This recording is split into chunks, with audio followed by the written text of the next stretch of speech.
My son was a victim of crime. This is my son. He recently had his phone taken right out of his hand in London. If Oliver Twist was in London today, he'd be wearing a black hoodie, a black mask, driving an e-bike, and swiping your phones. Just ask him. In this tutorial, I'm going to teach you how to make an adjustable crossbody strap that hooks to a little phone tether. So if you are in a big city or somewhere where you're nervous about your phone being stolen, but you still want to be able to look at it and have it out of your pocket or your purse, this is going to make it so much safer. So let me show you how easy these are to make. You need 2 strips of fabric, 2.5 inches wide, by width of fabric. So if you're a fan of roly-polies or jelly rolls, as Moda calls them, 2 of these strips is going to make 1 of these adjustable straps, or you can just cut them off of anything. To keep it simple, I'm just going to use the same fabric, so I only have to sew them together once, just like you would sew together quilt binding. But if you want to have a bit more fun with it, go for it. Then you need a phone tether. So I found this on Amazon. There will be a link above me in this video and also a link in the description to show you where you can get these. I did a lot of research after my son's phone was stolen in London and tried to decide what I wanted to do so that I could have my phone out next time I was there. And the way this works, this is sticky under that white part.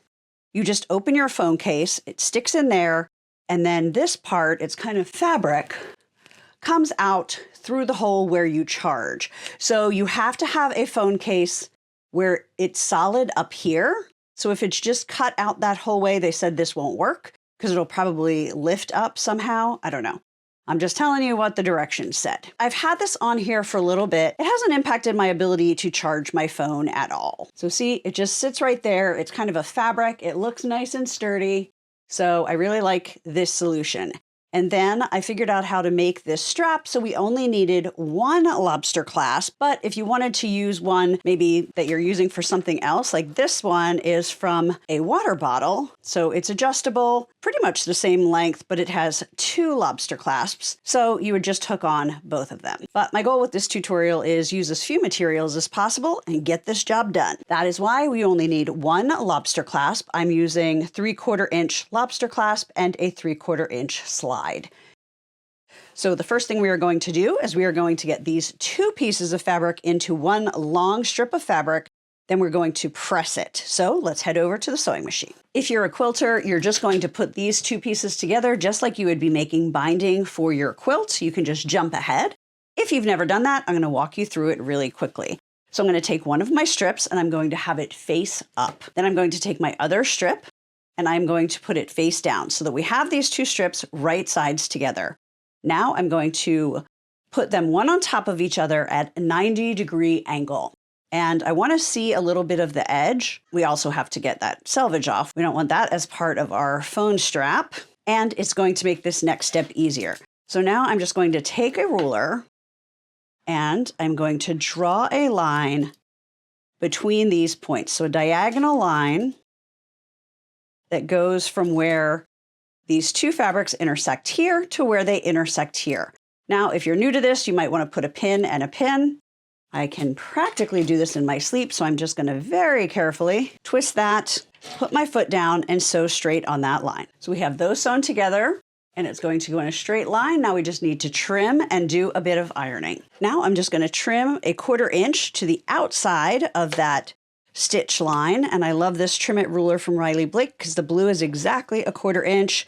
You don't have to do a lot of thinking, just line it up with that stitch line and cut. I'm also going to take my scissors and cut these little triangles that go over the edges. Those are called dog ears because we do not want them on when we sew further. Now, off to the ironing board. The first thing we are going to do is we are going to open up that seam. We're going to press that seam allowance flat. Now, the next thing we need to do with this very long strip of fabric, it should be about, 82, 84 inches long, is we're going to need to press it so that these 2 raw edges come into the center. And then we're going to press it again, fold it in half so that the raw edges are inside, and then we're going to sew. Now, there are 2 ways to do this.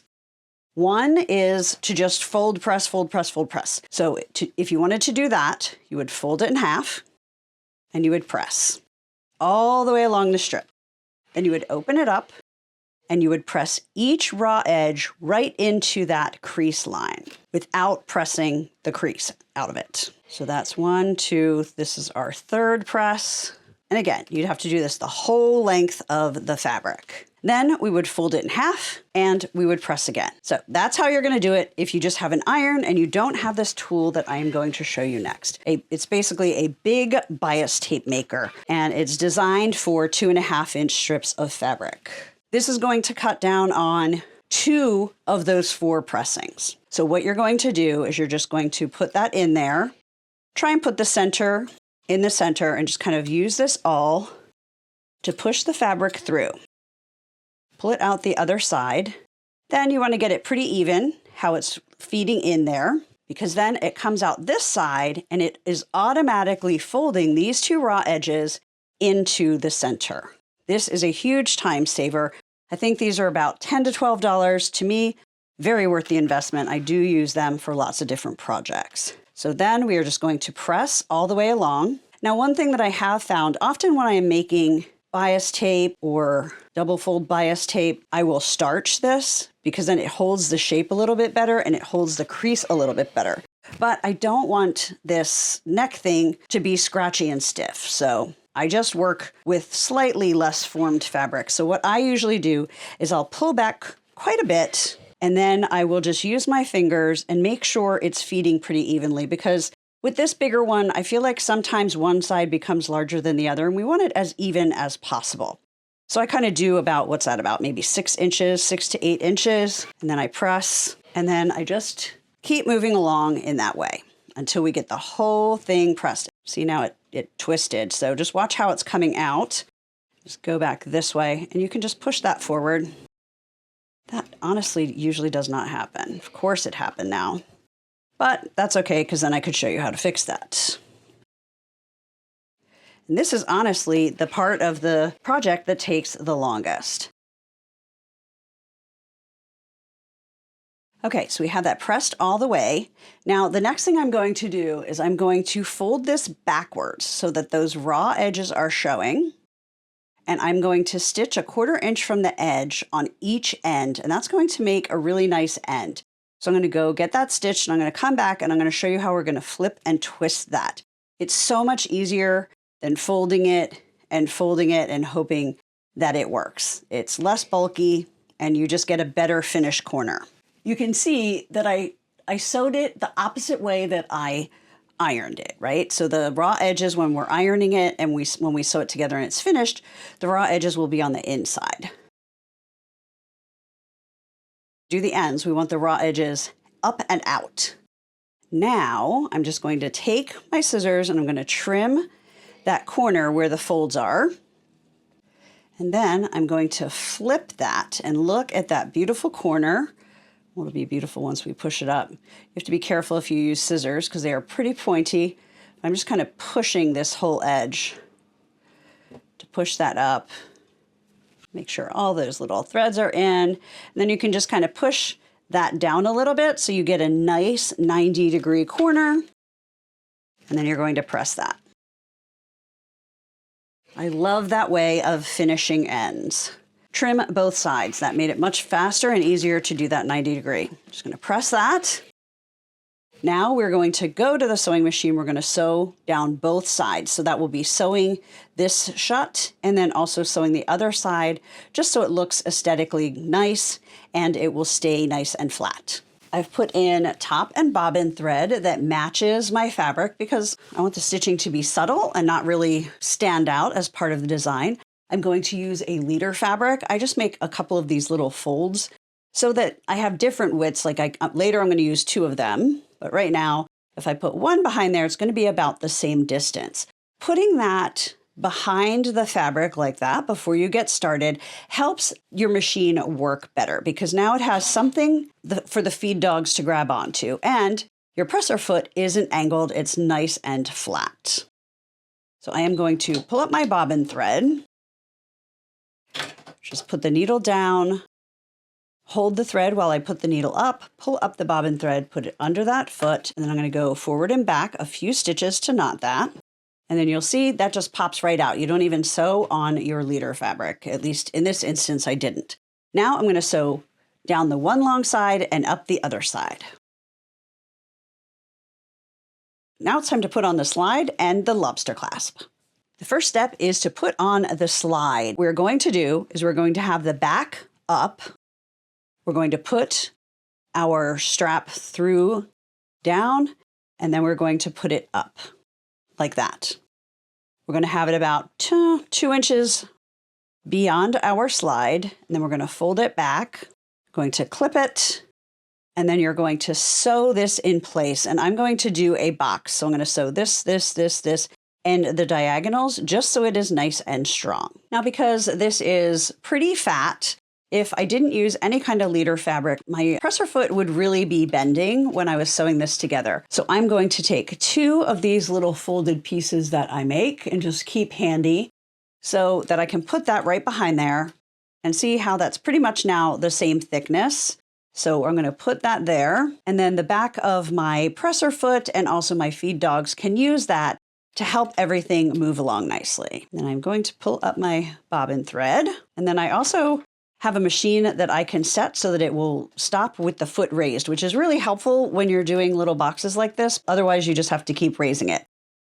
So however your machine works, do that. I need to keep putting that in here as we move around this box. So now you can see I made a box with an X in the middle, so that is going to be nice and secure. Now we're going to put the lobster clasp on, and we're going to be looping this through our slide again. So this is where we're going to have to be careful and make sure that we're not having this twisted as we put this together. So it's a little bit of a pain because it's pretty long, but what I'm going to do is I'm just going to use my fingers, flatten that out, put the lobster clasp on. This first one actually doesn't really matter. Okay, so we're going to move that. Now we have it flat. Bring this here, and I'm going to put it through the slide. And I'm going to pull it all the way through. And I just have the lobster clasp a few inches from the slide because we want to make sure that doesn't happen. We don't want this to be twisted. So if it is twisted, just fix it. You can move this lobster clasp around if you need to, but you want to make sure that it's nice and flat and in the same direction. Now we're going to flip this over, and we are going to make sure we have this side on top in our hand. So I'm going to do this. That out of the way. So this is this part. And then we're going to turn it, and we're going to put it right through the other side of the slide. You can see now I can go like this. We want to make sure that that isn't twisted. So now we have our slide. So we can pull this to make it longer or shorter, and this lobster clasp will move. So like that. So that's all set. If we were doing one with clips on both ends, it would honestly be a little bit easier, but we only really need one for the phone, and it's very doable. So what we're going to do is we're going to turn this back over so that the back of the slide is up, and then I'm going to put this through the lobster clasp again. You'll end up doing this probably twice. You're going to have both of these on here, so it's going to kind of go like that, which is fine, or when you have it on, they might overlap like that. But for now, we're going to kind of pull them apart. But we want to make sure that the back, which is where you can see the end of the fabric folded over, where it's sewn, versus that, you just see the sewing and not the end. We want to make sure they're on the same side. So we don't want this one on this side and then this one flipped the other way. Hopefully that makes sense. So I'm going to hold that because I don't have a clip handy, and I'm just going to pull this and make sure it isn't twisted, because you want to make sure it's not twisted before you sew this. Now we're going to go back to the sewing machine and do the same thing. We're just going to sew that on with a box and the X in the center. And there you have it. It looks just like a lanyard, but you don't want it to be a lanyard because you don't want somebody yanking and pulling on your neck. And also, I'm going to be wearing this in London, where these phone thieves are running rampant on their little e-bikes, and lanyards without breakaway clasps are not legal in the UK. So a breakaway clasp would just kind of defeat the purpose of having this, because they could just yank and take your phone and your strap. So this is designed to go crossbody over one shoulder, not around your neck. So then you would just take that and clasp that onto your phone tether, and you are good to go. So I'm really excited for my trip to go see my son, and I'm going to make a couple different ones to go with different outfits.